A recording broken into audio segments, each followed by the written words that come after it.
जरीस किचनमध्ये आपल्या सर्वांचे खूप खूप मनापासून स्वागत आहे.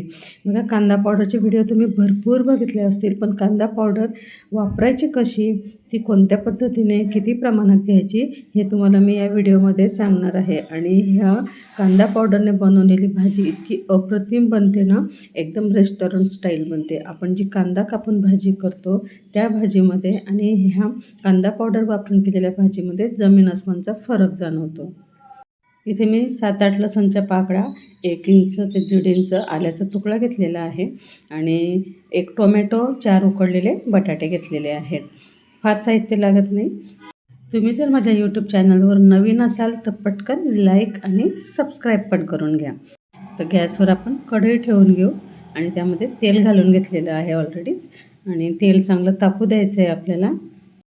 तेल तापलेलं आहे. आता मी गॅसची फ्लेम पण लो करून घेते, जेणेकरून आपले मसाले करपणार नाही. आता मी ते कढीपत्ता टाकून घेतलेला आहे आणि आलं लसूणची पेस्ट करून घेतली आहे. आलं लसूण टाकून घ्यायचा. नंतर इथे मी पाव चमचा हिंग घालून घेणार आहे. हिंग म्हणजे कसं पाचक असतो, म्हणून आपण बटाट्याच्या भाजीमध्ये आवर्जून घालतो. 1 चमचा मी इथे धने पावडर घातली आहे. अर्धा चमचा जिरे पावडर घालून घ्यायचं आहे आणि थोडीशी हळद घालून घ्यायची. नंतर आपण इथे गरम मसाला घेतलेला आहे, एक अर्धा चमचा, आणि तिखट आपल्या चवीनुसार कमी जास्त आपण घ्यायचं आहे. मी इथे 1.5 चमचा लाल तिखट घेतलेला आहे.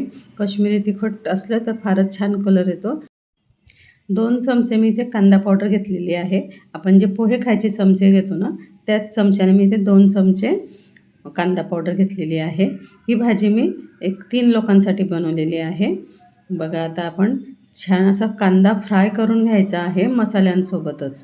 पावडर असल्यामुळे कांदा आपला फ्राय व्हायला फार वेळ लागत नाही, पटकन कांदा फ्राय होतो. 1-2 मिनटंच मी असं छान परतून घेणार आहे. आपण जर कट केलेला कांदा घातला तर ते परतायला बराच वेळ लागतो आणि मग आपला वेळ वाया जातो. आपल्याला अशी जर घाई असली तर आपण पटकन कांदा पावडर वापरून भाजी बनवू शकतो. तुम्ही कोणत्याही भाजीमध्ये कांदा पावडर वापरू शकतात. आणि कसं, आपण नेहमी तीच चव खाऊन पण कंटाळलेलो असतो. कधीतरी आपल्याला वाटतं रेस्टॉरंटमध्ये जावं आणि मस्त असं जेवण करून यावं. आपल्या हातच्या भाजीचा आपल्याला कंटाळा आलेला असतो. पण अशा पद्धतीने भाजी केली तर तुम्ही रेस्टॉरंटला जायलासुद्धा विसरून जाल. 1 टोमॅटो घेतलेला होता, तो पण मी आता बारीक कट करून घेतला आहे.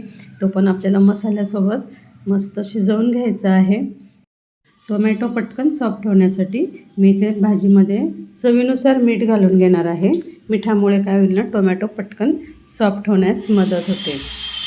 तुम्ही अजूनही लाईक आणि सबस्क्राईब केलं नसेल तर पटकन लाईक आणि सबस्क्राईब करून घ्या, कारण माझ्या नवीन व्हिडिओज आपल्याला बघायला मिळाल्या पाहिजे, तुम्हाला पटकन नोटिफिकेशन मिळाली पाहिजे, म्हणून मग पटकन सबस्क्राईब करून घ्या. आता बघा, टोमॅटो बऱ्यापैकी सॉफ्ट झालेला आहे. वरून थोडा किचन किंग मसाला घातलेला आहे. रेस्टॉरंटवाले असाच वरून मसाला घालतात, म्हणून त्यांच्या भाजीची चव ही आपल्याला अप्रतिम लागते आणि वेगळी लागते. आता आपण इथे मसाला छान मिक्स करून घेऊया आणि आता आपण जे कट केलेले बटाटे आहे ते बटाटे आपण यामध्ये घालून घ्यायचे आहेत. मसाल्यासोबत छान मिक्स करून घ्यायचे आहेत. बटाटे मसाल्यामध्ये छान मिक्स झाल्यानंतर आपल्याला यामध्ये गरम पाणी घालायचं आहे. आपल्याला जर सेम रेस्टॉरंट स्टाईल भाजी पाहिजे असेल तर पाणी आपल्याला जास्त घालायचं नाही आहे. ग्रेव्ही थोडी घट्ट घ्यायची आहे, कारण हॉटेलच्या ज्या ग्रेव्ही असतात त्या घट्ट असतात. आपल्यासारख्या पातळ ते ग्रेव्ही बनवत नाही. घट्ट ग्रेव्हीची चव खूप छान लागते. आता बघा, आपल्याला इथे भाजी पातळ दिसते, पण ती भाजी पातळ नाही आहे. शिजल्यावरती छान दाटसर होणार आहे.